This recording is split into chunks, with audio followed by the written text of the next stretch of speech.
সব প্রশংসার একমাত্র মালিককে। এখানে আসার শক্তি দিয়েছেন কে? সব কাজ করব কার খুশির জন্য? মানুষের রাস্তা বন্ধ করব কার খুশির জন্য? আল্লাহর খুশির জন্য রাস্তা বন্ধ করা যাবে না। রাস্তা খুলে দেয়া সুন্নাত, বন্ধ করা কুফরি। রাস্তা খুলে দেয়া কি সুন্নাত। একজন সাহাবী রাস্তায় গাছ পড়েছিল, বুখারী হাদিস বলছি, গাছটা সরায়া রাস্তা ক্লিয়ার করে দিয়েছেন। আল্লাহর হাবিবের মাধ্যমে আল্লাহ ওই সাহাবীকে বেহেশতের সুসংবাদ দিয়েছেন। আর একজন মুনাফিক কালেমা পড়া লোক ইহুদির ক্ষেতের পানি বন্ধ করে দিয়েছে। বিশ্বনবী সাল্লাল্লাহু আলাইহি সাল্লাম তাকে বলেছেন পানি ছেড়ে দাও। বিশ্বনবীর বিচার সে মানে নাই। ওমর ফারুক এক কোপে তার গর্দানটা দ্বিখণ্ডিত করে দিয়েছেন। সুবহানাল্লাহ বলবেন না? এজন্য কোন গোলামের কষ্ট আল্লাহ সহ্য করতে পারেন না, ঠিক কি না? যারা মানুষের উপর রহম করে তাদের উপর রহম করবেন কে? কোন ভাঙচুর, কোন অরাজকতা সৃষ্টি যারা করে তাদের সাথে ইসলামের কোন সম্পর্ক। আমরা আল্লাহর দ্বীনের কোরআনের পক্ষে থাকবো, নবীদের পক্ষে থাকবো। রাজি আছেন? বুখারী শরীফের একটা হাদিস, আমরা কয়েকটা হাদিস আজকে শিখে যাব যাতে এগুলো আর না ভুলি। রাজি আছেন তো? বিশ্বনবী সাল্লাল্লাহু আলাইহি সাল্লাম বলছেন আইয়ুল ইসলামে খায়র, ইসলামের সবচেয়ে ভালো কাজ কি? সুবহানাল্লাহ বলবেন না? সাহাবায়ে কেরাম পারলেও বলতেন ইয়া রাসূলুল্লাহ সাল্লাল্লাহু আলাইহি সাল্লাম আল্লাহু ওয়া রাসূলুহু আ'লাম, আমরা কিছুই জানি না, সব জ্ঞান আল্লাহ আল্লাহর নবীকে দিয়েছেন। কি বিনয়, কি তো বিনয়ী! এক একজন সাহাবীর জ্ঞান অর্জন করলে সারা পৃথিবীর চেয়ে ভারী হয়ে যাবে। সেই সাহাবীরা বলতেন আমরা কিছুই জানি না, সব জানেন কে? মুহাম্মদ সাল্লাল্লাহু। আল্লাহর হাবিব বললেন আতি'আমুত তুআম ইকরাউস সালাম, ইসলামের সবচেয়ে ভালো কাজ দুটি, কাউকে দেখলেই সালাম দিবা আর সুযোগ পাইলেই তারে খাওয়াবা। খাওয়ানো, খাওয়ানো কি করবেন? খাওয়ানো। আমার সভাপতি ভাই খাওয়ানোর দায়িত্ব নিয়েছেন আজকে। আমি গিয়ে দেখলাম যে কত মানুষ খাচ্ছে, আলহামদুলিল্লাহ বলেন। মোটা মানুষ খাইতে দেখলে একটু হিংসা লাগে, কারণ এটা তো এমনি মোটা, আরো খায় কে? কিন্তু মোটা মানুষের খাওয়ার চাহিদা বেশি না কম? টাঙ্কি বড় তো লাগেও বেশি। তো গিয়ে দেখলাম যে দুইজন মোটা খাচ্ছেন, তা আমি আর কিছু বললাম না।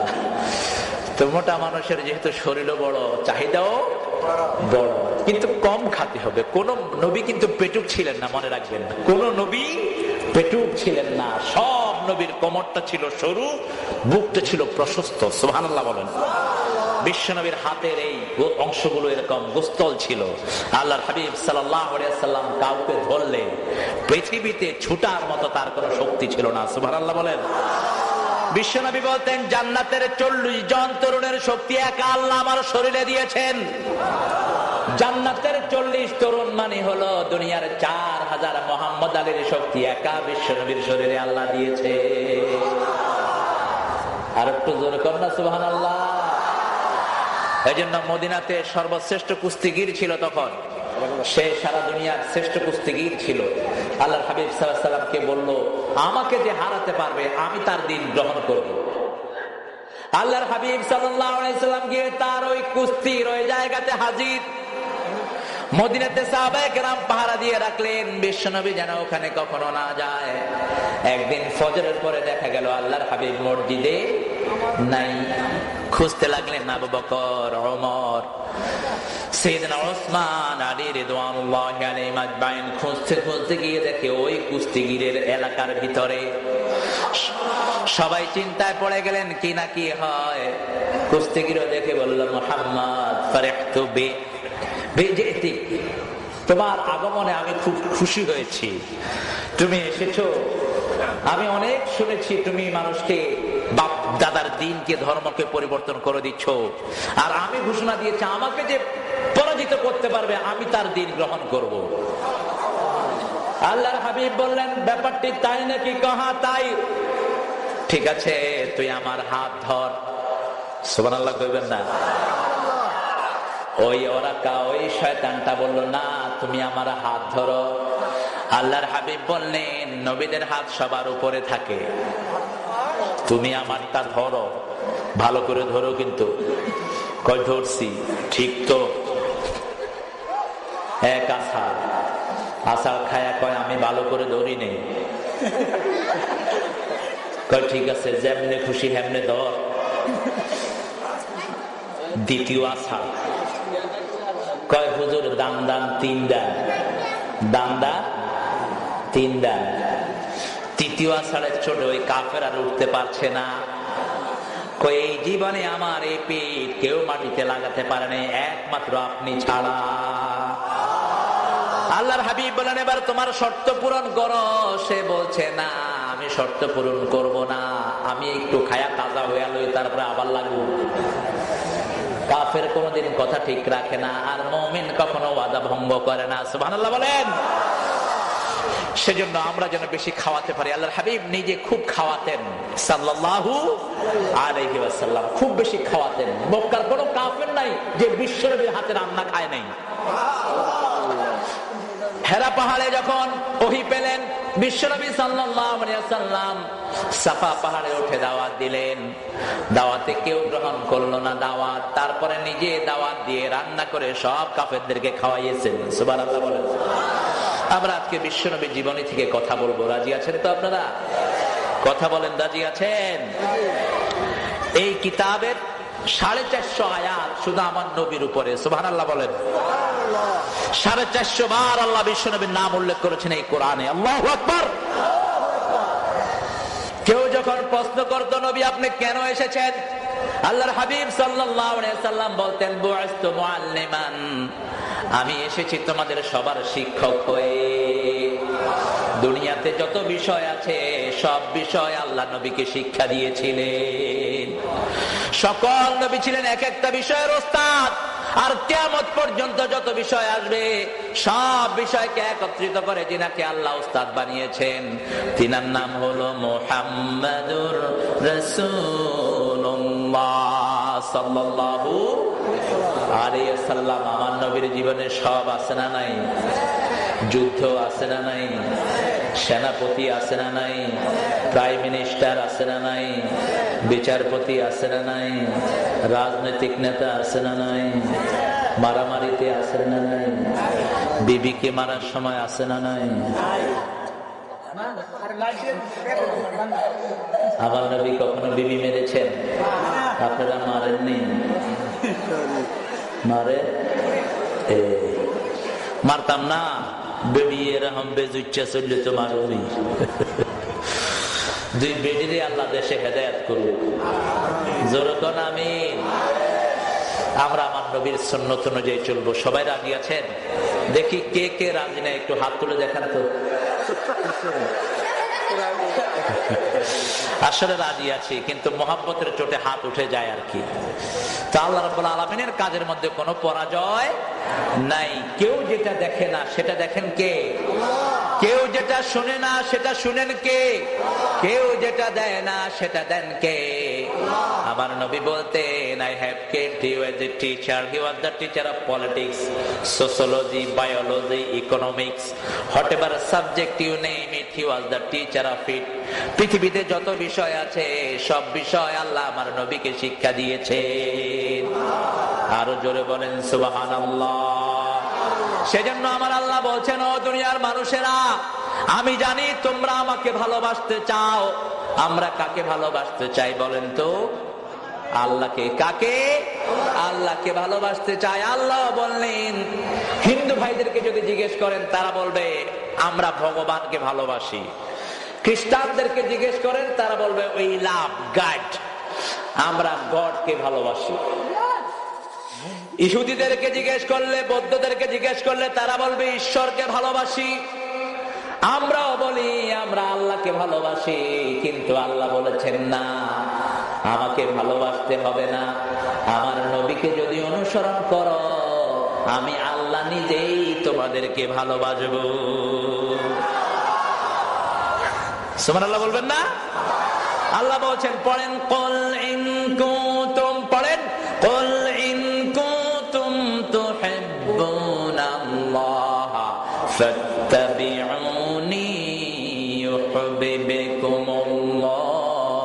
ويغفر لكم ذنوبكم والله غفور رحيم আল্লাহকে যে পাইতে চায় হযরতকে ভালোবেসে, আল্লাহকে যে পাইতে চায় আরশ কুরসি লৌহ কালাম না চাহিতে পেয়েছে সে।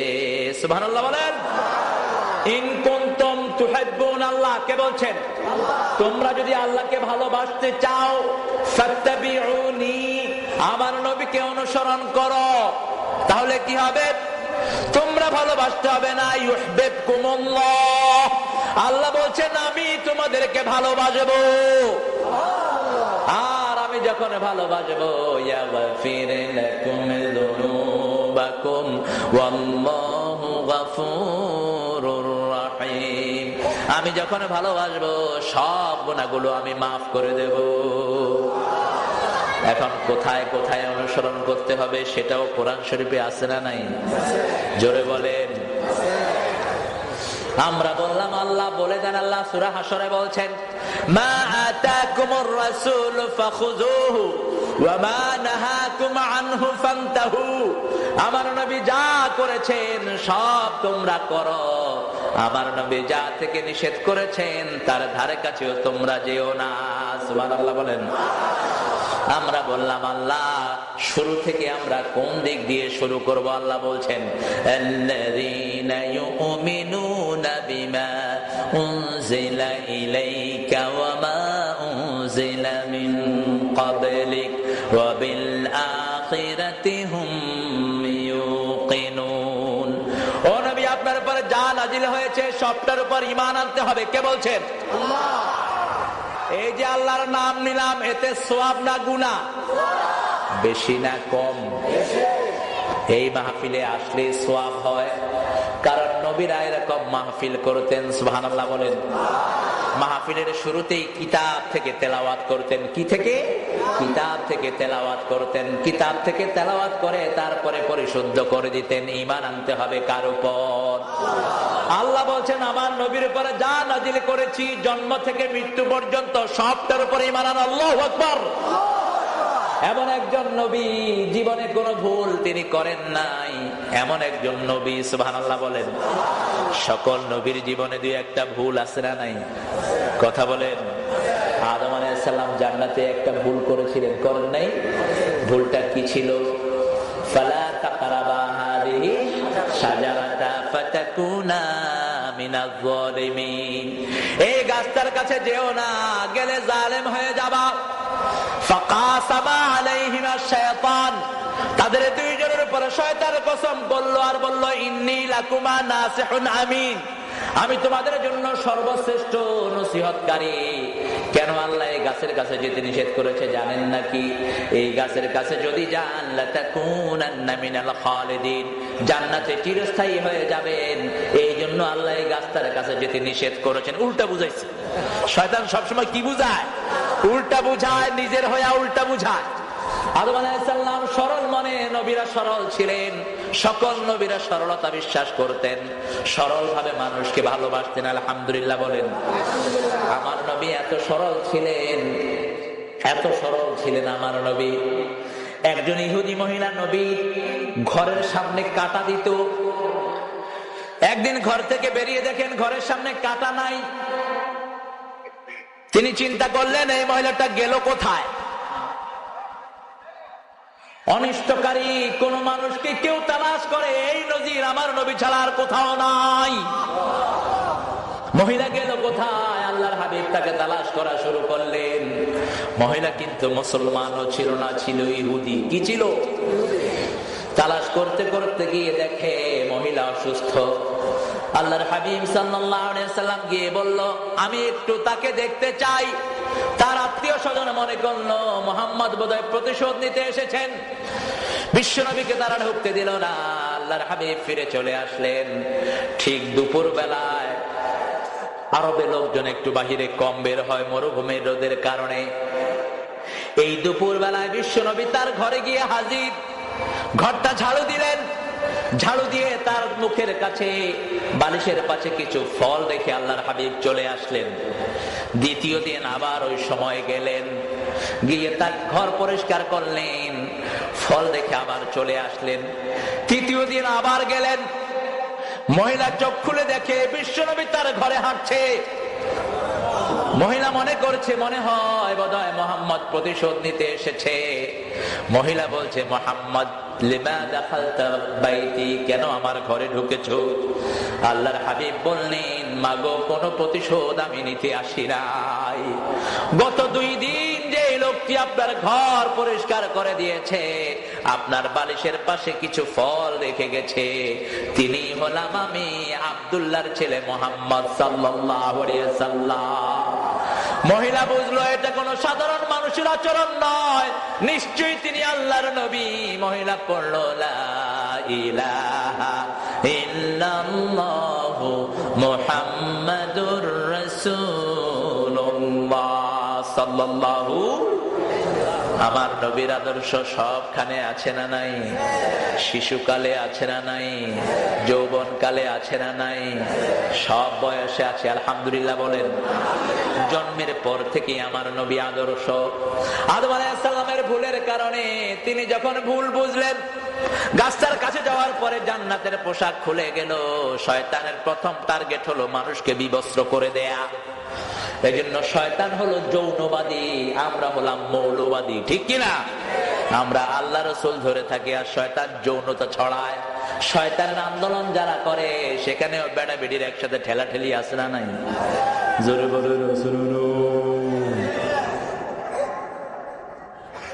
ঢাকাতে কিছু মিছিলে কিছু মোটা মোটা বেডি হায়ার করছে, কোত্থেকে জানি। পুলিশের এমন জোরে ঠেলা দিছে, পুলিশ গিয়া সিট হয়ে পড়ে গেছে। এখন পুলিশ চিন্তা করলো যে আমাদেরকে ঠেলা মেরে চিৎ করে ফেলা, এরকম কোত্থেকে আসছে এগুলো? আল্লাহ রাব্বুল আলামিন সকল নবীকে সর্বশ্রেষ্ঠ লজ্জাশীল বানিয়েছেন, সুবহানাল্লাহ বলেন। সাইয়েদনা আদমের যখনই সতর, একজনের সতর আরেকজনের সামনে প্রকাশিত হয়ে গেল, জান্নাতের গাছ দিয়ে আবার সতর ঢেকে দিলেন, সুবহানাল্লাহ বলেন। ভুল বুঝলেন, এবার পড়া শুরু করলেন। পড়েন, রাব্বানা যালামনা, পড়েন, রাব্বানা যালামনা আনফুসানা ওয়া ইল্লাম তাগফির লানা ওয়া তারহামনা লানাকুনান্না মিনাল খাসিরিন। দোয়াটা সবার মুখস্থ আছে না নাই? আমার নবী বলেছেন, এই দোয়া পড়ে যে দোয়া করবে আল্লাহ তার দোয়া কবুল করে নেবেন। পড়েন, রাব্বানা যালামনা আনফুসানা ওয়া ইল্লাম তাগফির লানা ওয়া তারহামনা লানাকুনান্না মিনাল খাসিরিন। একজন নবীর শিশুকালের কথা আল্লাহ কোরআন শরীফে বলেছেন। একজন নবীর কয়জন? সেই নবীর নাম বলেন, মুহাম্মদ সাল্লাল্লাহু। বিশ্বনবী সাল্লাল্লাহু আলাইহি ওয়াসাল্লামের শিশুকালের কথা আল্লাহ সূরা আদ-দুহা বলছেন। পড়েন, আলাম ইয়াজিদকা ইয়াতীমান ফাআওয়া ওয়া ওয়াজাদাকা দাল্লান ফাহাদা ওয়া ওয়াজাদাকা আইলান ফাআগনা فأما اليتيم فلا تقهر وأما السائل فلا تنهر وأما بنعمة ربك فحدث لا إله এই একটা পড়ে লা ইলাহা ইল্লাল্লাহ পড়বেন। সূরা দুহার শেষ আয়াত, সূরা আলাম নাসর শেষ আয়াত পড়ে তারপরে আল হাকুমুত তাকাসুর এই সূরার শেষ আয়াত, এগুলো পড়ে কালেমা পড়বেন। বিশ্বনবীর সুন্নাত তিনি পড়তেন, আলহামদুলিল্লাহ বলেন। আল্লাহ রাব্বুল আলামিন বলছেন, নবী আপনাকে এতিম পেয়েছি। এতিম ছোটবেলায় হয় না বুড়া বয়সে হয়? ছোটবেলায় যে শিশু নাবালক তার বাপ মারা গেলে তাকে কি বলা হয়? এতিম বলা হয়। আল্লাহ রাব্বুল আলামিন বললেন, নবী আপনাকে এতিম পেয়েছি। সেই নবীকে আবার বলছেন, ওয়াম্মাল ইয়াতীমা ফালা তাকহার, আপনার উম্মতদেরকে নসিহত করেন এতিমদের সাথে যেন ঝিড়কি দিয়ে কথা না বলে। আল্লাহর হাবিব বলতেন, কাফিরুল এতিম, এতিমের কেয়ারটেকার, আর আমি এইভাবে জান্নাতের মধ্যে থাকবো। যারা এতিমদেরকে রক্ষণাবেক্ষণ করে তারা আমার সাথে এইভাবে জান্নাতে থাকবে। একজন সাহাবী এসে বলছেন, ইয়া রাসূলুল্লাহ, আমার কলিজাটা শক্ত হয়ে গেছে, চোখে পানি আসে না। আল্লাহর হাবিব বললেন, এতিমের মাথায় হাত বুলাও, নিকটাত্মীয়কে সাহায্য করো, আল্লাহ তোমার অন্তরটাকে নরম করে দিবে। আরো আসতে বলেন সুবহানাল্লাহ। এতিমকে ধাক্কা দিলে সগীরা গুনাহ না কবিরা গুনাহ? এরকম লোক সমাজে আছে না নাই? এতিমের পয়সা খায়া ফেলে আছে না নাই? জনগণের পয়সা খায় আছে না নাই? 5 ওয়াক্ত নামাজে দুরূদ আছে না নাই? 2 নবীর নামে আমরা দুরূদ পড়ি। কয় নবী? 2 নবী। একজন হলেন বাবা, আরেকজন হলেন ছেলে। বিশ্বনবী নিজেও বলতেন, আনা সামরাতু দুআ আবিকুম ইব্রাহিম, আমি তোমাদের পিতা ইব্রাহিম আলাইহিস সালামের দোয়ার ফসল। আবার বুখারীর বর্ণনায় বিশ্বনবী বলছেন, আনা ইবনে যাবিহাতাইন, আমি 2 যাবিহের সন্তান। আল্লাহু আকবার। এক জাবি হলেন সাইয়েদনা ইসমাঈল, আরেক জাবি হলেন বিশ্বনবীর প্রিয় বাবা আব্দুল্লাহ। আল্লাহর হাবিব সাল্লাল্লাহু আলাইহি ওয়াসাল্লাম জমজম খাওয়ার সময় দাঁড়িয়ে খেতেন, কারণ তাজিম করতেন নিজের আপন ভাইকে। সাহাবায়ে কেরাম বলতেন, ইয়া রাসূলুল্লাহ সাল্লাল্লাহু আলাইহি ওয়াসাল্লাম, সব খাবার আপনি বসে খান, কিন্তু জমজম কেন দাঁড়িয়ে খান?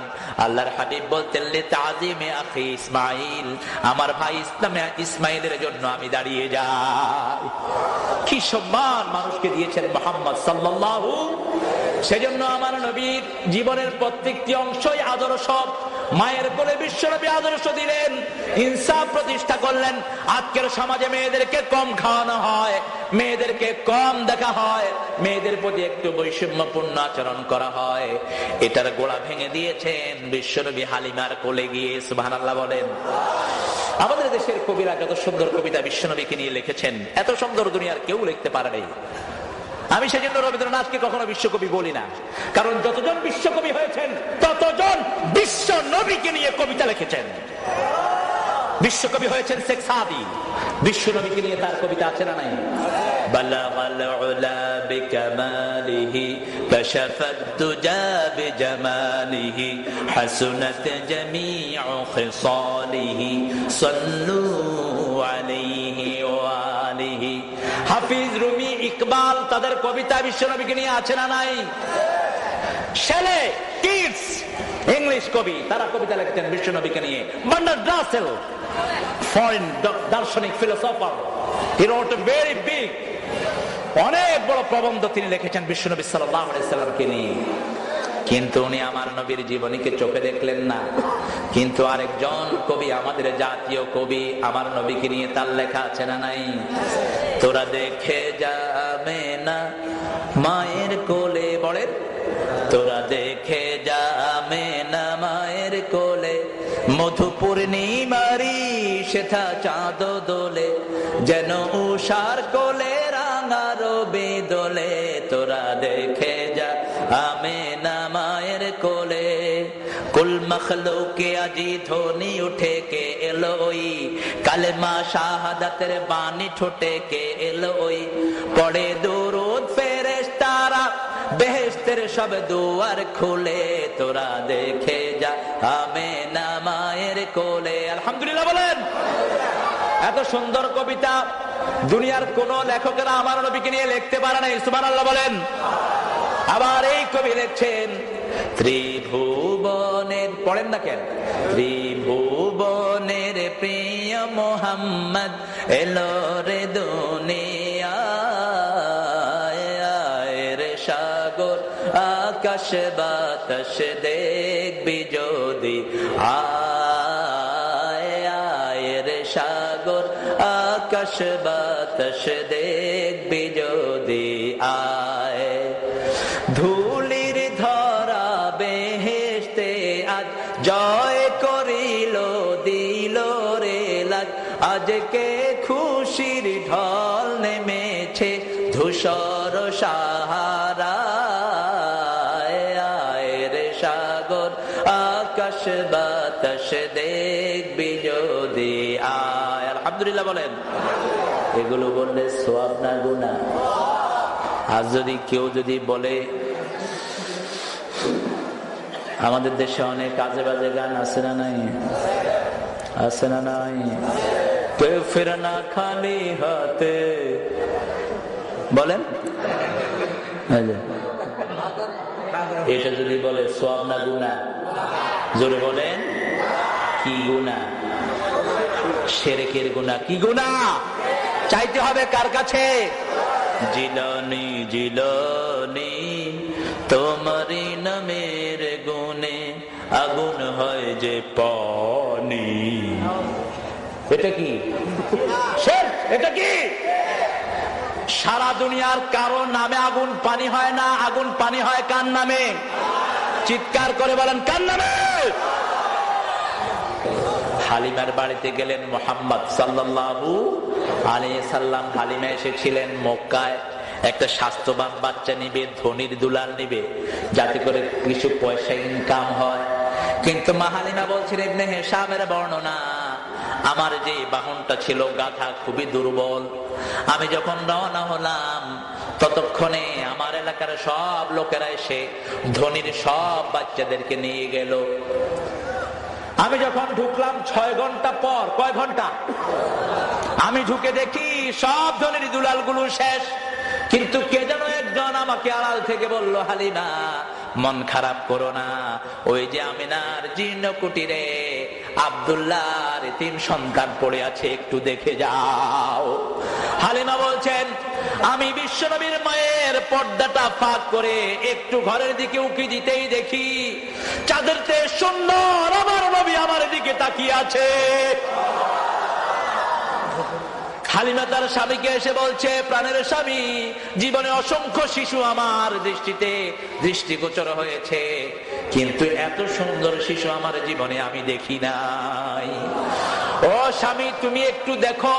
হালিমার স্বামী এসে বলছে, হালিমা রে, আমার মনে হয় দুনিয়ার সব বরকত আল্লাহ এই শিশুর মাঝে ভরে দিয়েছে, তাড়াতাড়ি গিয়ে কোলে তুলে নাও, কোলে তুলে নাও হালিমা। হালিমা বলছেন, আমি অসুস্থ ছিলাম, আমার মেয়ে সাইমা ঠিক মতো আমার দুধ খেতে পারতো না, সারা রাত কেঁদে কেঁদে আমাকে কষ্ট দিত, কিন্তু যখন এই শিশু মোহাম্মদকে আমি কোলে তুলে নিলাম আমার মনে হয়েছে আমার সারা জীবনের রোগ শোক সব ভালো হয়ে গেছে। আমি যখন আমার বাহনে উঠলাম, আমার বাহনটা এত জোরে দৌড়ানো শুরু করলো, 6 ঘন্টা আগে যারা মক্কা ছেড়েছে তাদের জানোয়ার গুলোকে আমি পিছনে ফেলে দিতে লাগলাম। সবাই বলল, ও হালিমা, এটা কি গত রাতের সেই জানোয়ার নাকি? আমি বললাম, হ্যাঁ। কারো বুঝতে কষ্ট হলো না, দুনিয়ার সব বরকত হালিমা গাধার পিঠে ভর হয়েছে।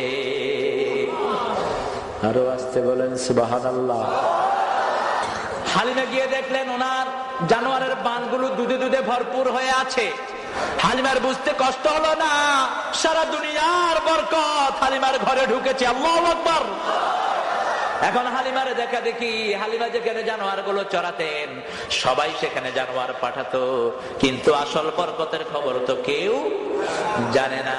বড় সুন্দর করে কবি বলছেন, আমিনা দুলাল নাচে হালিমার কোলে, আমিনা দুলাল নাচে হালিমার কোলে, যেন রহম দোলে সারা পৃথিবীর করম দোলে, আমিনা দুলাল নাচে হালিমার কোলে। আলহামদুলিল্লাহ বলেন। আমার নবী বড় হতে লাগলেন। মা হালিমা বলছেন, আমি জোর করে 2টি স্তন থেকে আমার মোহাম্মদকে খাওয়াতে চাইলাম, একদিনও পারি নাই, একদিনও পারি নাই। একটা থেকেই খেয়েছেন, আরেকটা নিজের দুধ বোনের জন্য ছেড়ে দিয়েছেন। বিশ্বনবী প্রথম বিয়েতে 17টা উট মোহরানা দিয়েছেন। সুবহানাল্লাহ বলেন। মা খাদিজাকে 17টা উট মোহরানা দিয়ে বিবাহ করেছেন মুহাম্মদ সাল্লাল্লাহু। উটের দাম বেশি না কম? একটা মরা উট তো আমাদের দেশে 50,000 আছে না নাই? মা খাদিজা মোহরানা ছিল আজকের মার্কেটের কমসে কম 30 লাখ টাকা। আবার বিদায় হজে আমার নবী 100টা উট কুরবানি দিয়ে নিজের হজের কুরবানি দিয়েছেন। সুবহানাল্লাহ বলেন। কারণ আল্লাহর জন্য বেশিটা দিতে হবে। কে বলেছেন? কে বলেছেন? আল্লাহ বলেছেন, আপনি আপনার বিবিকে আনবেন, আপনার বিবিকে কি আপনি বিউটিফাই করবেন না? কয় 30,000 টাকা মহারণা, 10,000 টাকা উসুর, 20,000 টাকা বাহি। তো বাসর করে ওইটাকে মাফ করে দে, মাফ করে দে, মাফ করে দে। কজা মাফ করে দিলাম, আছে না নাই? কেন এই বান্দরামি করবেন? কেন এই বান্দরামি শিখছেন কার থেকে? এগুলো মহারানার ব্যাপারে কোনো উসুল বুসুল নাই। ক্যাশ মহারানা এনে বিবাহের আসরে দিবেন, এটাই ছিল মাসনুন তরিকা। সুবহানাল্লাহ বলেন। আলী রাদিয়াল্লাহু আনহু আসছেন বিশ্বনবীর কন্যাকে বিয়ে করার জন্য। আবু বকর রাদিয়াল্লাহু আনহুকে দিয়ে প্রস্তাব দিলেন। আল্লাহর হাবিব বললেন, ও আলী, মহারানার জন্য কি ব্যবস্থা করেছো? আলী রাদিয়াল্লাহু আনহু বললেন, আমি তো কি দরিদ্র আপনি ভালো করে জানেন। আল্লাহর হাবিব বললেন, তোমার যে ঢাল তরবারি আছে এগুলো তুমি বিক্রি করে নিয়ে আসো। সুবহানাল্লাহ বলেন। বিক্রি করেন নাই? কথা বলেন না। মনে রাখবেন, বিবি হলো ঘরের রহমত। বিবির সাথে ভালো ব্যবহার করতে বলেছেন কে? কোন নবী বিবির সাথে খারাপ ব্যবহার করেন নাই। আমরাও যেন না করি, আল্লাহ তৌফিক দান করেন। আমার নবী সাল্লাল্লাহু আলাইহি ওয়াসাল্লাম বেড়ে উঠলেন, তাহলে মায়ের কোলেই সন্তানের মধ্যে ইনসাফ প্রতিষ্ঠা করলেন মুহাম্মদ সাল্লাল্লাহু। কখনো লজ্জা সতরহীন হন নাই আমার নবী। মা হালিমাতুস সাদিয়া বলতেন, ক্ষুধার যন্ত্রণায় কোনদিন আমি মুহাম্মদকে কাঁদতে দেখি নাই। যখনই কাঁদতো, সতর থেকে কাপড় সরে গেলে বিশ্বনবী কেঁদে উঠতেন। সতর ঢেকে দেওয়ার সাথে সাথে কান্না বন্ধ হয়ে যেত। আমার সেই নবীর উম্মতেরা আজকে ল্যাংটা চলে, আসে না নাই? কথা বলেন না কেন? হাফ প্যান্ট পরে এরকম পোলাপান আছে না নাই? আবার এখন নাভির নিচে প্যান্ট পরে, আছে না নাই? পিছন দিয়া যাইঙ্গা। আমার নবী সাল্লাল্লাহু আলাইহি ওয়াসাল্লাম সতর লজ্জাকে এত বেশি দাম দিয়েছেন। আল্লাহর হাবিব বলতেন, আল হায়া ওয়াল ঈমান কারিনান। হায়া, শরম এবং ঈমান দুইজন হলো সহোদর ভাই। একজনকে ছাড়া আরেকজন চলতে পারে না। মাল্লা হায়া লাহু লা ঈমান লাহু। যার হায়া শরম নাই তার মধ্যে ঈমান নাই। এজন্য আপনার মেয়েকে আপনি পর্দাশীলা বানাবেন, আপনার বিবিকে আপনি পর্দাশীলা বানাবেন। আপনার বিবি যদি আপনার অনুমতি ছাড়া বিভিন্ন জায়গায় যায়, আপনার নামটা দায়ুসের কাতারে লেখা হবে। ইসলাম শিক্ষার দাম সবচেয়ে বেশি না কম? বিশ্বনবীর আসরে মা আয়েশা না আসলে আল্লাহর হাবিব হাদিস পড়তেন না। সাহাবায়ে কেরাম মনে করলেন বোধহয় নিজের বিবির জন্য অপেক্ষা করেন। আল্লাহর হাবিব সাল্লাল্লাহু আলাইহি ওয়াসাল্লাম কারোর হৃদয়ের ভিতরে কোন রকমের ওয়াসওয়াসা জায়গা হতে দিতেন না। এক রাতে আসার পরে বিশ্বনবী একজন বিবিকে হাতে করে হাঁটছিলেন। কয়েকজন সাহাবীর সাথে দেখা হলো। আল্লাহর হাবিব আগে সালাম দিয়ে দিলেন। সালাম দিয়ে ডেকে বললেন, চিনো না কি আমার সাথে কে আছে? সাহাবায়ে কেরাম বললেন, ইয়া রাসূলুল্লাহ সাল্লাল্লাহু আলাইহি ওয়াসাল্লাম, আমরা তো কিছু মনে করি নাই। আল্লাহর হাবিব সাল্লাল্লাহু আলাইহি ওয়াসাল্লাম বললেন, তোমরা মনে না করতে পারো, কিন্তু শয়তান তোমাদের শিরায় উপশিরায় হাঁটতে পারে কি পারে না? শয়তান যেন হৃদয়ে কোনো কুমন্ত্রতা এনে না দেয়, আমি তোমাদের হৃদয়গুলো পরিষ্কার করে দিচ্ছি। আমার সাথে যিনি হাঁটছেন তোমাদের মা সাফিয়া রাদিয়াল্লাহু আনহা। মসজিদে নববীতে বিশ্বনবী হাদিস পড়াতেন। আল্লাহর হাবিব সাল্লাল্লাহু আলাইহি ওয়াসাল্লাম মা আয়েশা আসছে কিনা জিজ্ঞেস করতেন, না আসলে একটু অপেক্ষায় থাকতেন। সাহাবায়ে কেরামের ভিতরে একটু গুঞ্জন শুরু হলো, মনে হয় নিজের বিবির জন্য অপেক্ষা করে। আল্লাহর হাবিব সাল্লাল্লাহু আলাইহি ওয়াসাল্লাম মা আয়েশা আসার পরে বললেন, আমার সাহাবীরা মনে করতে পারেন হয়তো আমার বিবির জন্য অপেক্ষা করি, আসলে তা নয়। গত এক সপ্তাহ যা হাদিস আমি পড়িয়েছি, যা বলেছি, কার কার মনে আছে? কেউ একটা বললেন, কেউ দুইটা বললেন, কেউ তিনটা বললেন, পরিপূর্ণ কেউ বলতে পারলেন না। এবার পর্দার আড়াল থেকে বললো, আয়েশা গো তুমি বলো। জীবন্ত টেপ রেকর্ডারের মতো শুরু থেকে শেষ পর্যন্ত সব হাদিস মা আয়েশা বলে দিয়েছে। সাইয়্যিদুল মুহাদ্দিসিন ছিলেন মা আয়েশা। সাইয়্যিদুল রাইসুল মুহাদ্দিসিন আবু হুরায়রা নয়। আবু হুরায়রা রাদিয়াল্লাহু নিজেও মা আয়েশার কাছে হাদিস পড়েছেন। সুবহানাল্লাহ বলেন।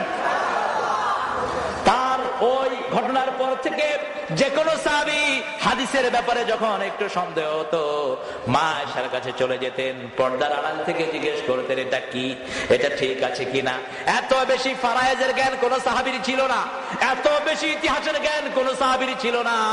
মা আয়েশাকে প্রশ্ন করা হলো, কখন আপনি এত লেখাপড়া করেছেন, এত কবিতা কবে মুখস্থ করেছেন, এত ফারায়েজের অঙ্ক কবে মুখস্থ করেছেন?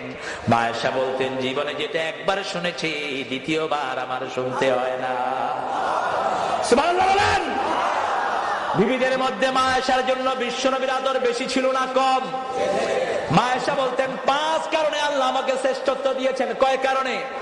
প্রথম কারণ হলো সবচেয়ে অল্প বয়সে আমি বিশ্বনবীর বিবি হয়েছি। 7.5 বছরে বিবাহের আগ হয়েছে, আর 9 বছর বয়স থেকে বিশ্বনবীর ঘর তিনি করা শুরু করেছে। তিনি বলেছেন, আমি একসাথে রুটি খেতাম না, একসাথে শক্ত জিনিস খেতাম না, টুকটাক খাওয়ার অভ্যাস আমার ছিল। কিন্তু যেদিন আমি প্রথম বিশ্বনবীর ঘরে যাই, হাফ গ্লাস দুধ ছাড়া ঘরে আর কিছুই ছিল না, কিন্তু ভালোবাসা দিয়ে ঘরটা ভরপুর ছিল। আমি পেয়েছি সবচেয়ে বেশি ভালোবাসা, যেটা আমি জীবনে ভুলতে পারবো না। মা আয়েশা দ্বিতীয় বলতেন, আমার কোলে মাথা রেখে বিশ্বনবীর উপর কোরআনের আয়াত নাজিল হয়েছে।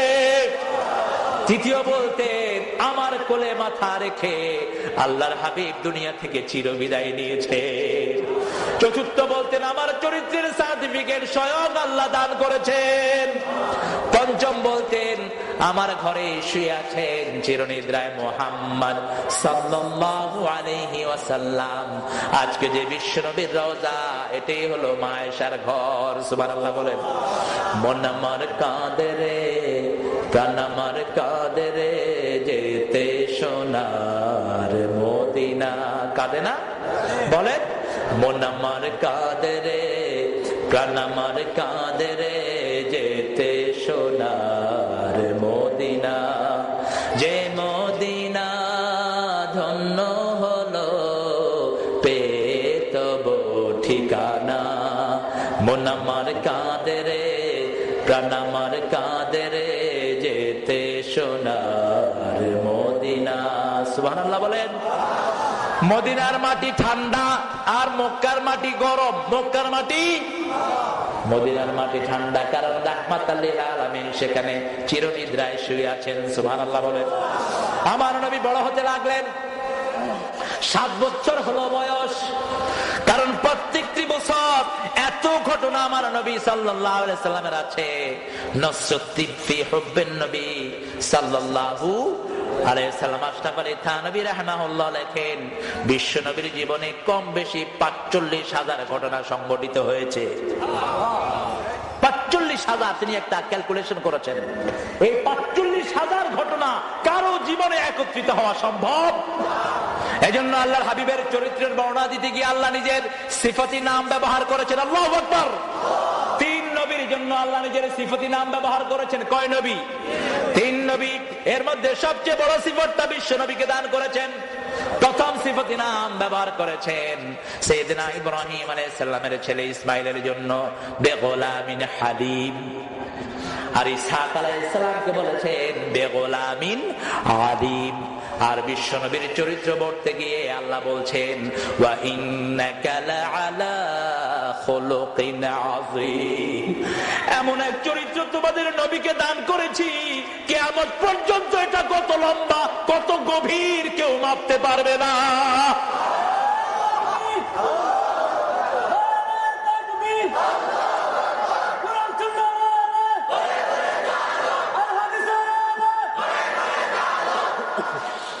কি অসাধারণ এক একটা কথা। আপনি দেখেন, বিশ্বনবী বলছেন, ফালিয়াকুল খায়রান আও লিয়াসমুত। If you want to say something, say good thing. Otherwise, just keep your mouth shut. যদি বলতে হয় ভালো বলো, না হলে চুপ থাকো। বিশ্বনবীর হাদিস। সুবহানাল্লাহ বলেন। আপনি একদিনও এটার উপর আমল করতে পারবেন না, একদিনও পারবেন না। এমন জীবন গঠন করে গেলেন, জীবনে কেউ একদিনও আগে সালাম দিতে পারে নাই। সেদিন আনাস বলছেন, 10 বছর খাদেম ছিলাম, দরজার আড়ে লুকিয়ে থেকে আগে সালাম দেওয়ার জন্য ভান করে থাকতাম। আমি বের হওয়ার আগে বিশ্বনবী আমাকে আগে সালাম দিয়ে দিতে। এমন চরিত্র আল্লাহ দান করেছেন, যে চরিত্রের কোন নমুনা সারা দুনিয়াতে আখিরাতেও একজন। সুবহানাল্লাহ বলেন। লা মিসাল লাহু, যার কোনো উপমা হতে বিশ্বনবীর উপমা বিশ্বনবী নিজেই, সুবহানাল্লাহ বলেন। সেজন্য আল্লাহর হাবিব সাল্লাল্লাহু আলাইহি ওয়াসাল্লাম বলছেন, 7 বছর যখন আমার নবীর বয়স, কাবা ঘর মেরামতের কাজ চলছে, সবাই বালু টানছেন, আল্লাহর হাবিব পাথর টানতে টানতে ঘাড় ক্ষত হয়ে গেছে। চাচা আবু তালেব বললে, খালাফু তাক ও Muhammad, take your lungi off, তোমার লুঙ্গিটা খুলে নাও। অন্যান্য শিশুরা লুঙ্গি খুলে গায়ে দিয়েছে, তুমিও খুলে নাও। আল্লাহর হাবিব বললেন, চাচা আমি ওটা করতে পারবো না। এবার আবার পাথর নিয়ে আসলেন, চাচা নিয়ে লুঙ্গিতে হাত দিলেন, হাঁটুর উপরে কাপড় ওঠানোর আগে অজ্ঞান হয়ে বিশ্বনবী মাটিতে পড়ে গেলেন। আল্লাহর হাবিবের এত বেশি লজ্জা ছিল, যে কোনো লজ্জাবতী নারীর চেয়ে বেশি লজ্জা ছিলেন মুহাম্মদ সাল্লাল্লাহু। কখনো উঁচু জায়গায় বসতেন না, কখনো পায়ের উপর পা দিয়ে বসেন নাই মুহাম্মদ সাল্লাল্লাহু। নিচে বসতেন, গোলামের মতো বসতেন। মক্কার কাফেররা বলতো, তুমি যদি বিশ্বনবী হও গোলামের মতো বসো কেন? আল্লাহর হাবিব একটা আঙ্গুল উপরে দিয়ে বলতো, ইয়া রাব আনা আবদুক ওয়া ইবনে আবদিক ওয়া ইবনে আমাতিক, নাসিয়াতি ফি ইয়াদিক রাদিন ফি হুকমিক। ও আল্লাহ, আমি আপনার গোলাম, গোলামের ঘরের গোলাম, বান্দির ঘরের গোলাম। আমার চুলের ঝুঁটি আপনার হাতের মুঠোয়, আপনার সব সিদ্ধান্তে আমি খুশি হয়ে গেছি। আল্লাহ নিজেও আমার নবীকে গোলাম বলে পরিচয় দিয়েছেন, দেন নাই? কোরআন শরীফের প্রথমে নাম ধরেন নাই, খোলেন, ওয়া ইন কুনতুম, পড়েন, ওয়া ইন কুনতুম ফি রাইবিম মিম্মা নাযালনা আলা আবদিনা ফাআতু বিতিম মিন মিসলি ওয়াদউ শুহাদাআকুম মিন দুনিল্লাহ ইন কুনতুম সাদিকিন। If you have doubt, Quran is beyond doubt. রাইবুন মানে হলো যেখানে সন্দেহের কোনো অবকাশ নাই, beyond doubt। এবার চলে আসি 10 বছর। কত বছর বলেন? প্রথমে গেল একদম কোলের, তারপরে 7 বছর, তারপরে কয় বছর? এখানে মাঝে দিয়ে একটু বলতে হয়, প্রথম বিশ্বনবীর ওপেন হার্ট সার্জারি হয়েছে 3 বছর বয়সে। কয় বছর? 3 বছর ওপেন হার্ট সার্জারি, অর্থাৎ এগুলোকে খুলে সিনা সাফ করেছেন আল্লাহ রাব্বুল আলামিন, জান্নাতের পানি দিয়ে এটাকে ধুয়ে দিয়েছেন। সুবহানাল্লাহ বলেন। প্রত্যেক মানুষের এখানে একটা জায়গা থাকে, আর শয়তানুল জাসিমুন আলা কলবি বনি আদম। বনি আদমের মাথার উপরে বসে থাকে শয়তান, একটা জায়গা থাকে শয়তানের। হাদিসের কোন কোন বর্ণনা আছে এখানে স্টিয়ারিংটা সামনে থাকে না পিছনে?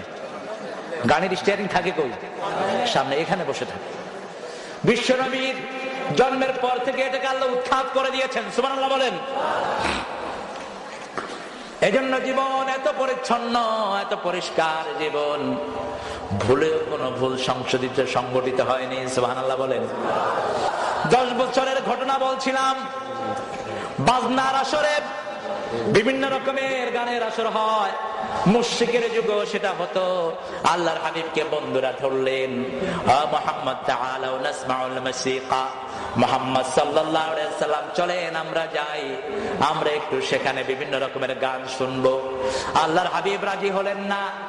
অবশেষে জোর করে তারা আল্লাহর হাবিবকে নিয়ে গেল। বয়স কত? জোরে বলেন।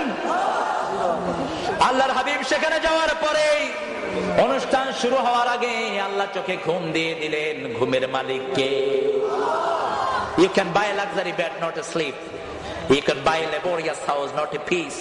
আপনি খুব দামি বাড়ি কিনতে পারবেন, কিন্তু শান্তি কিনা সম্ভব? দামি বিছনা কিনতে পারবেন, ঘুম কিনা সম্ভব? ঘুমের মালিক কে? ঘুম দিয়ে দিলেন। আর ঘুম আর মরা সমান।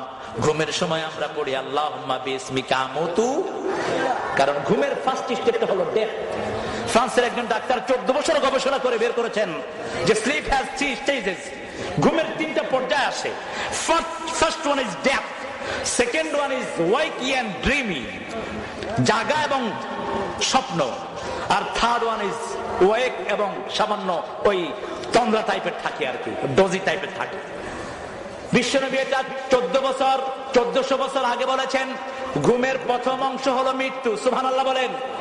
এই জন্য শুরু করেছেন বিসমিল্লাহি আমুতু, হে আল্লাহ আপনার নামে মরছি, আবার যখন ঘুম থেকে উঠি আল্লাহ রাব্বুল আলামিনের হাবিব দোয়া শিখিয়েছেন আলহামদুলিল্লাহ পড়েন, আলহামদুলিল্লাহ আল্লাযী আহইয়ানা বা'দা মা আমাতানা ওয়া ইলাইহিন নুশুর। সুবহানাল্লাহ বলেন।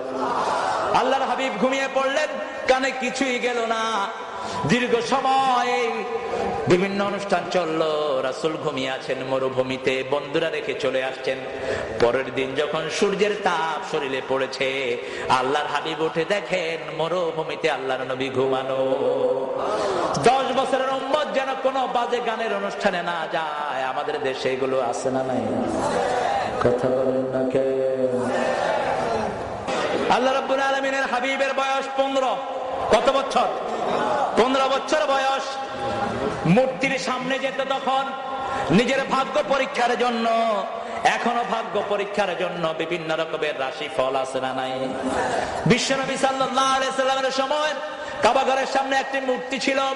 ওই মূর্তির ভিতরে অনেকগুলো তীর রাখা থাকতো। তীরের মাথায় লেখা থাকতো বছরটি কেমন যাবে, ভালো না খারাপ। ওরা বছরের শুরুতে এসে ওখানে তীর টানতো, যার হাতে যা উঠতো সেটাই তারা ভাগ্য মনে করত। আল্লাহর হাবিব সাল্লাল্লাহু আলাইহি সাল্লামের আত্মীয় স্বজন আল্লাহর হাবিবকে জোর করে ধরে সেখানে নিয়ে গেলেন। আল্লাহর হাবিব সাল্লাল্লাহু আলাইহি সাল্লাম ওই মূর্তির সামনে যাওয়ার আগে অজ্ঞান হয়ে মাটিতে পড়ে গেলে ঘরে নিয়ে আসা হলো।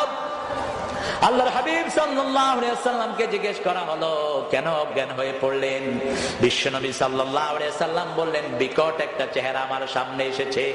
নবুয়তের পরে বললেন ওই চেহারাটাই ছিল জিবরাইল আমিনের চেহারা। যাতে 15 বছরের উম্মত কোন মূর্তির সামনে না যায় সেই শিক্ষা দিলেন মুহাম্মদ সাল্লাল্লাহু। আল্লাহর হাবিব বলতেন, আমি জীবনে কোন মূর্তির সামনে যাই নাই। মা খাদিজাতুল কুবরাও বললেন, আমিও কোনোদিন কোন মূর্তির সামনে যাই নাই। একই জবাব দিয়েছেন সাইয়েদনা আবু বকর সিদ্দিক রাদিয়াল্লাহু আনহু। এজন্য আমার নবীর ব্যাপারে যেই কথা আল্লাহ বলেছেন অন্য কোন নবীর ব্যাপারে বলেন নাই। ওয়া মা ইয়ানতিকু আনিল হাওয়া ইন হুয়া ইল্লা ওয়াহয়ুন ইউহা।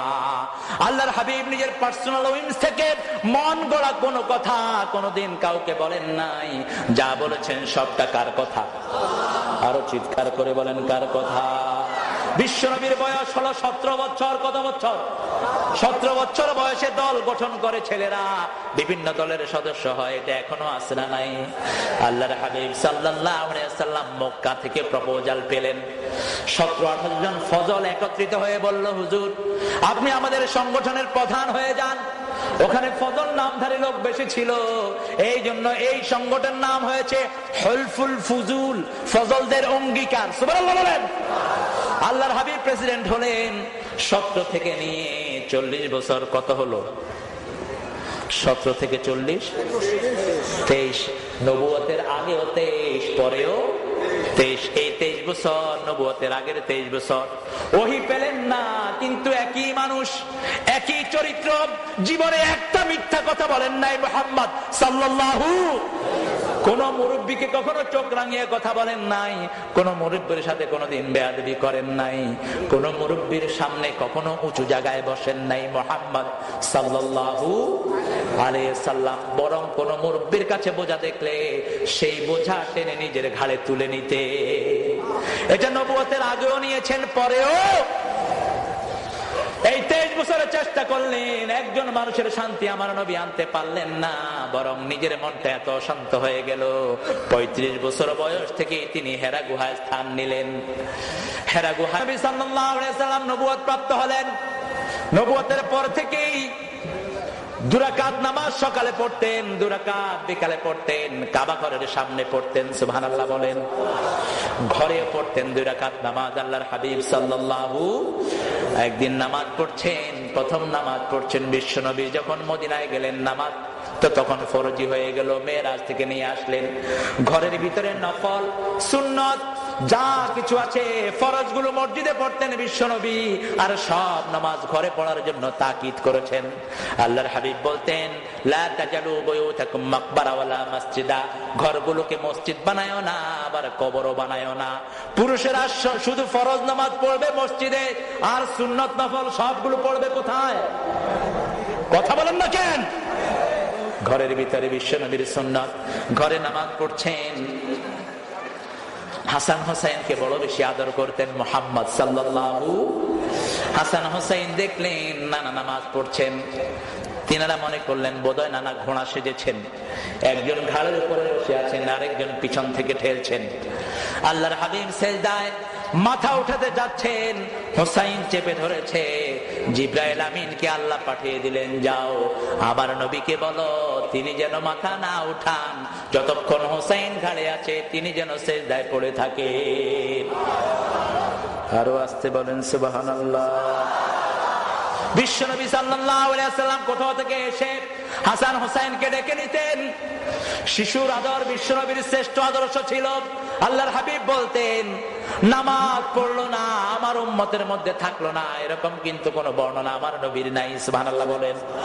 কিন্তু আল্লাহর হাবিব বলেছেন, মাল্লাম ইয়ারহাম সগীরানা ওয়ালাম ইউক্কির কাবীরানা ফালাইসা মিন্না। কেউ যদি মুরব্বিকে সম্মান না করে, শিশুকে যদি আদর না করে, সে আমার উম্মত হতে। বিশ্বনবী সাল্লাল্লাহু আলাইহি ওয়াসাল্লাম হাসান হোসেনকে নিয়ে আদর করতেন। বাহির থেকে একদিন এসে হাসানকে বুকে তুলছেন, হোসাইন নামছে, হোসাইনকে বুকে তুলছেন, হাসান নামছে, আবার হাসান উঠছে তো হোসাইন নামছে। হোসাইন হঠাৎ করে বুকের উপর বসে বলছে, নানা বলেন তো দেখি কে বড় নানা? আল্লাহর হাবিব সাল্লাল্লাহু আলাইহি ওয়াসাল্লাম আল্লাহর সৃষ্টির মধ্যে সবচেয়ে বড় আছেন না নাই? কথা বলেন না কে? বিশ্বনবীর মর্যাদা আল্লাহ সবচেয়ে বাড়িয়ে দিয়েছেন। আর আল্লাহর হাবিব বলতেন, আনা সাইয়্যিদে বলদে আদম, বনি আদমের সব সন্তানের নেতা আল্লাহ আমাকে বানিয়েছেন। সুবহানাল্লাহ বলেন। আল্লাহর হাবিব বললেন আমি বড়, হোসেন বললেন না না না আমি বড়। শিশুদের মতের কখনো অগ্রাহ্য করতেন না আল্লাহর হাবিব। সেজন্য বলতেন, ঠাট্টার ছলেও কোনো শিশুর সাথে তোমরা মিথ্যা কথা বলো না। শিশুকে ধোঁকা দিতে নিষেধ করেছেন মুহাম্মদ সাল্লাল্লাহু। হাতে করে জিনিস এনে কয় আয় তোরে দেবো, কিন্তু হাত খালি এরকম লোক আছে না নাই? এই ধোঁকা দিতে নিষেধ করেছেন মুহাম্মদ সাল্লাল্লাহু।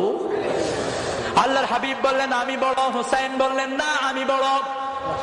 বিশ্বনবী বললেন, বুঝলাম হোসেন তুমি বড়, কিন্তু নানা কিভাবে তুমি বড় হয়েছে একটু আমাকে বুঝিয়ে বলো। হোসেন রাদিয়াল্লাহু আনহু বলছেন, আপনার আব্বার নাম বলেন। আল্লাহর হাবিব বললেন, আমার আব্বার নাম আব্দুল্লাহ। হোসেন রাদিয়াল্লাহু আনহু বলেন, খালি আব্দুল্লাহ, লাইসা ক্বাবলাহু শাই ওয়ালা বাদা। সামনেও কিছু নাই, পিছনেও কিছু নাই, খালি আব্দুল্লাহ। আমার আব্বাকে চিনেন নাকি? আসাদুল্লাহিল গালিব আলী ইবনে আবি তালিব, সারা দুনিয়ার কাফিরের জন্য আল্লাহ যাকে বাগ করে পাঠিয়েছেন, জান্নাতের ইমাম, এরকম একজন বাবা তো আপনি পান না। এদিক থেকে তো আমি আপনার বড়। আল্লাহর হাবিব হোসেনের চেহারায় তাকিয়ে আছেন। হোসেন বলছে, নানা আরো আছে। বলছে, নানা বলো কি বলো? নানা বলে, আপনার আম্মার নাম বলেন। বিশ্বনবী সাল্লাল্লাহু আলাইহি ওয়াসাল্লাম বললেন, আমেনা। হোসেন রাদিয়াল্লাহু আনহু বললেন, আমার আম্মাকে আপনি চিনেন নাকি? খাতুনে জান্নাত ফাতেমাতুজ জোহরা রাদিয়াল্লাহু আনহা, বিশ্বনবীর নয়নের পুত্রী, কলিজার টুকরা, জান্নাতের অলংকার, সব মেয়েদের সরদার জান্নাতে এমন একজন মা আপনার নাই। এদিক থেকেও তো আমি আপনার বড় হয়ে গেলাম। বিশ্বনবী অবাক হয়ে ছোট্ট হোসেনের চেহারায় তাকিয়ে আছেন। বলছেন, নানা এখনো শেষ হয়নি, আপনার নানির নাম বলেন। বিশ্বনবী সাল্লাল্লাহু আলাইহি সাল্লাম নানির নাম বললেন। এবার হোসেন বললেন, আমার নানিকে চিনেন নাকি? জান্নাতে প্রথম যেই মহিলা ঢুকবে, যাকে স্বয়ং আল্লাহ নিজে সালাম পাঠিয়েছেন, এরকম একজন নানি আপনি জীবনেও পান নাই, খাদিজাতুল কুবরা রাদিয়াল্লাহু আনহা। এদিক থেকেও তো আমি আপনার বড়। আল্লাহর হাবিব অবাক দৃষ্টিতে চেয়ে চেয়ে বললেন, হোসাইন। হোসাইন বলছে, নানা আরো আছে, আরো আছে নানা। ও নানা আরো আছে, আপনার নানার নাম বলেন। বিশ্বনবী নিজের নানার নাম বললেন। বিশ্বনবীর বুকের উপরে বসে এবার হোসেন বলছে, আমার নানাকে আপনি চিনেন নাকি? হাউজে কাউসার আল্লাহ যাকে দান করে দিয়েছেন, কিয়ামতের ময়দানে যেই নবীর আগে কেউ কথা বলতে পারবে না।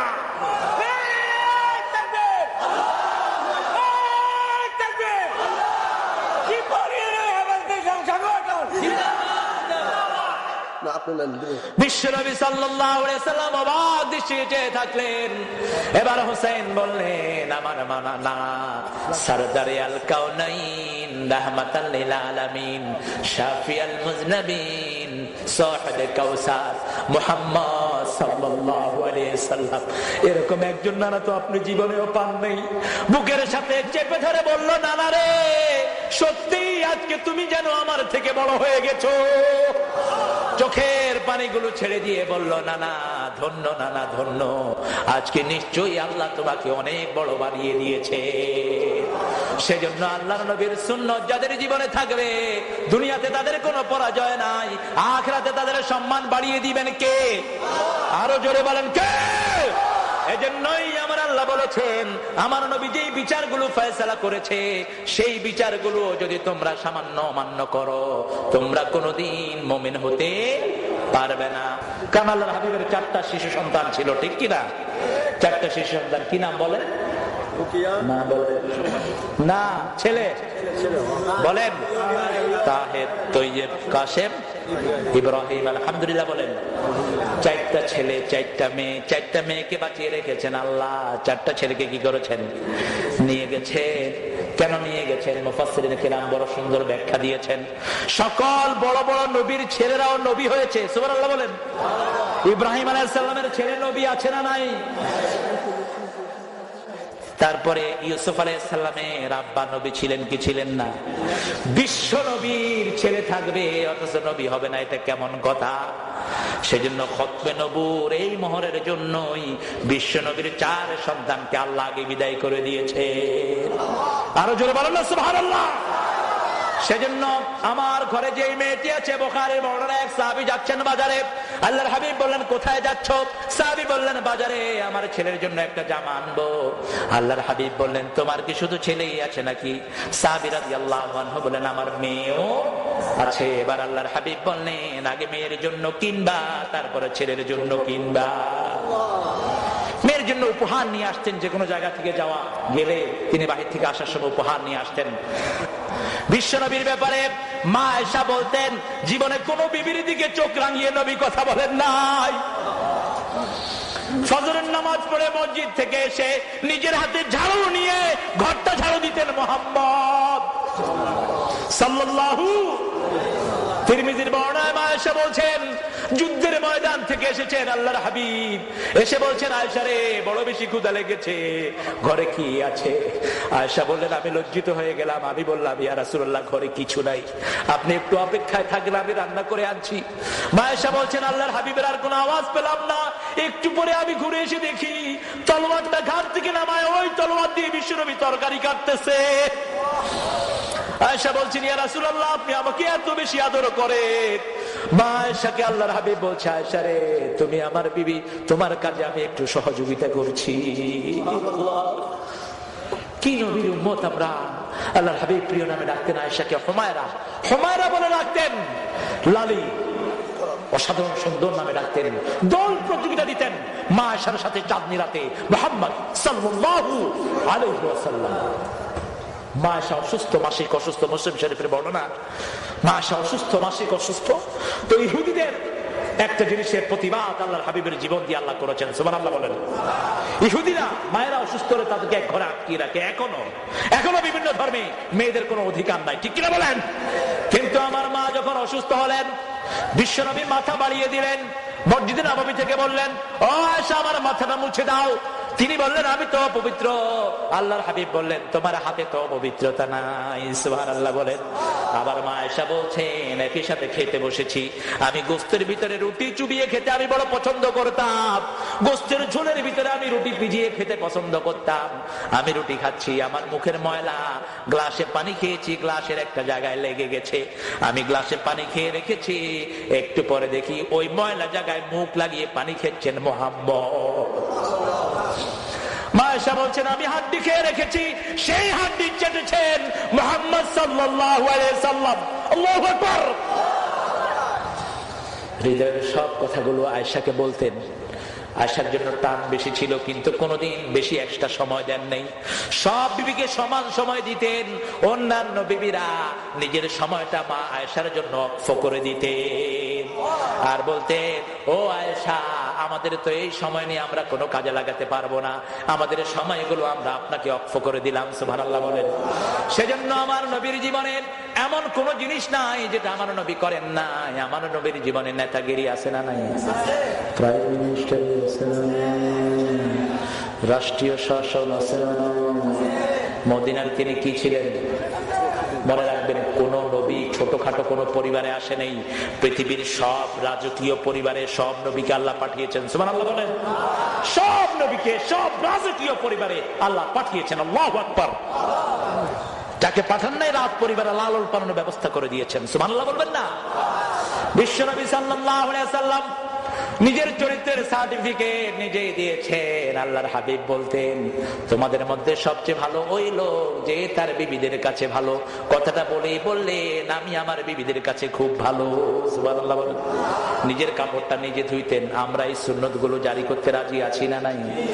আরো জোরে বলেন।